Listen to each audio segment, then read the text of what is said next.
Hai, perkenalkan nama saya Kevin Herdianto dengan NIM 297501026. Nah, saya dari Bisnis Digital kelas B, Fakultas Ekonomi dan Bisnis Universitas Negeri Makassar. Saat ini di kesempatan kali ini akan menjelaskan mengenai pasar tenaga kerja. Itu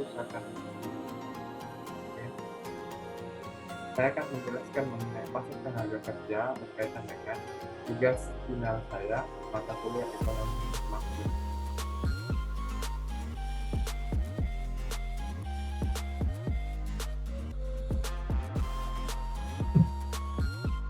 Pasar tenaga kerja.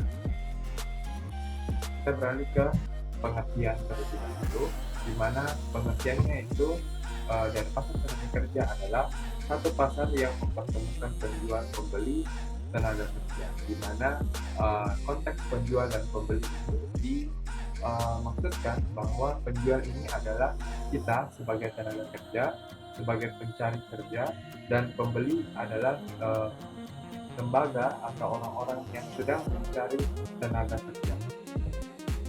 Jadi arti pengertian lebih singkatnya itu pasar tenaga kerja, di mana suatu pasar yang mempertemukan antara para pencari kerja dan para pencari tenaga kerja.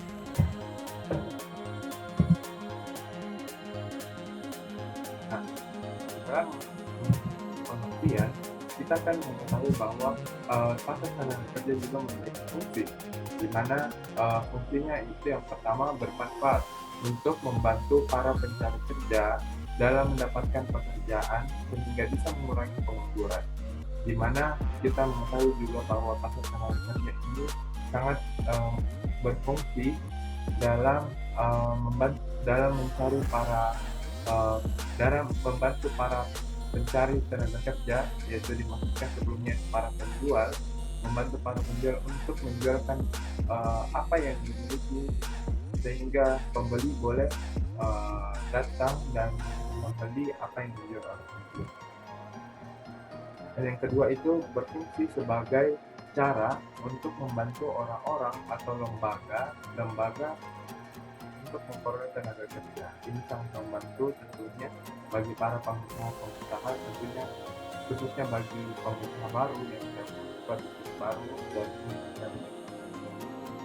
dan yang ketiga itu membantu pemerintah dalam mengatasi permasalahan tenaga kerja, khususnya ini berkaitan dengan masalah. Setelah mengetahui fungsi, kita akan mengetahui bahwa pasar tenaga kerja juga memiliki jenis-jenis, di mana jenis-jenis pasar tenaga kerja itu yang pertama ada pasar tenaga kerja terdidik, terlatih, tidak terdidik, dan tidak terlatih. Dan yang kedua itu ada pasar tenaga kerja persaingan sempurna, dan yang ketiga itu ada pasar tenaga kerja utama dan biasa. Keempat itu pasar tenaga kerja dalam negeri dan luar negeri.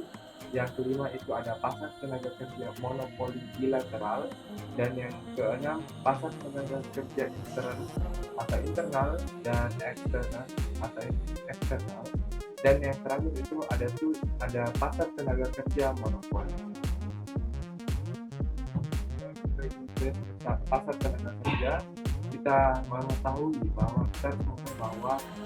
pasar tenaga kerja juga memiliki kelemahan dan kelebihan, di mana yang pertama itu ada kelemahan tentu saja. Yang pertama ada munculnya kegiatan perjokian atau percaloan tenaga kerja. Ini dimaksudkan bahwa ketika pasar tenaga kerja terjadi, juga muncul oknum-oknum yang tidak bertanggung jawab, yang menawarkan cara cepat atau uh, cara instan dalam mendapatkan tenaga kerja, dalam mendapatkan pekerjaan. Dan yang kedua itu ada munculnya tindakan penipuan dan kekerasan terhadap calon tenaga kerja. Tindakan penipuan itu juga bersangkutan dengan sebelumnya itu kegiatan pencucian, di mana ketika seseorang diberikan harapan atau ditawarkan sesuatu namun belum ada kepastian, sehingga bisa terjadi penipuan. Dan yang kedua itu ada kelebihannya juga tenaga kerja. pasar tenaga kerja memiliki kelebihan, yaitu satu, membantu mengurangi pengangguran.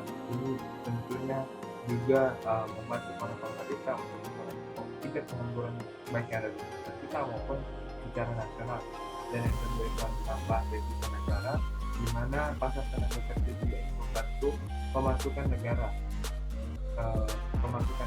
sehingga devisa negara boleh tetap meningkat.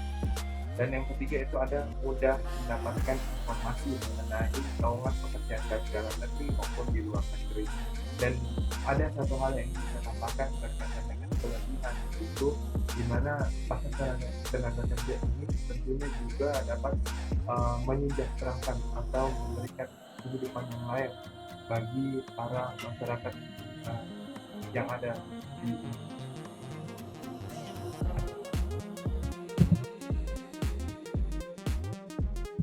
pasar tenaga kerja. Dalam menyikapi pasar tenaga kerja, kita sebagai penjual atau kita sebagai para pencari tenaga kerja, yaitu pertama kita harus meningkatkan skill bagaimana caranya itu dengan mengikuti seminar atau mengikuti beberapa pelatihan, sehingga skill untuk bekerja baik di speaking maupun skill lainnya itu boleh sehingga kita bisa diperhitungkan untuk menarik perhatian dari pembeli tenaga kerja. Dan yang kedua itu ada lakukan negosiasi gaji dan benefit lainnya. Ini adalah hal yang penting dalam interview oleh para pembeli tenaga kerja. Namun dalam melakukan hal negosiasi gaji dan benefit lainnya, kita harus juga mengenali dan mengingat diri kita bahwa apa yang kita tawarkan, apa yang kita miliki kepada apa yang akan diberikan kepada instansi atau lembaga yang mencari tenaga kerja itu harus sesuai dengan apa yang kita miliki dan gaji yang sesuai dengan kita. Dan yang ketiga itu riset. Riset di sini ditujukan kepada kita, para pembeli dan para penjual. Kita harus riset bagaimana tenaga kerja yang dibutuhkan, apa yang mereka miliki, sehingga sesuai dengan apa yang kita butuhkan untuk tenaga kerja. Dan begitu pun sebaliknya, kita harus riset, mencari tahu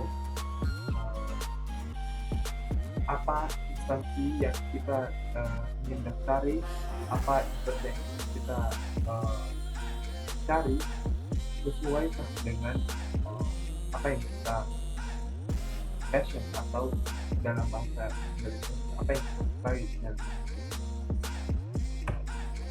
Dan mungkin hanya itu yang bisa saya sampaikan.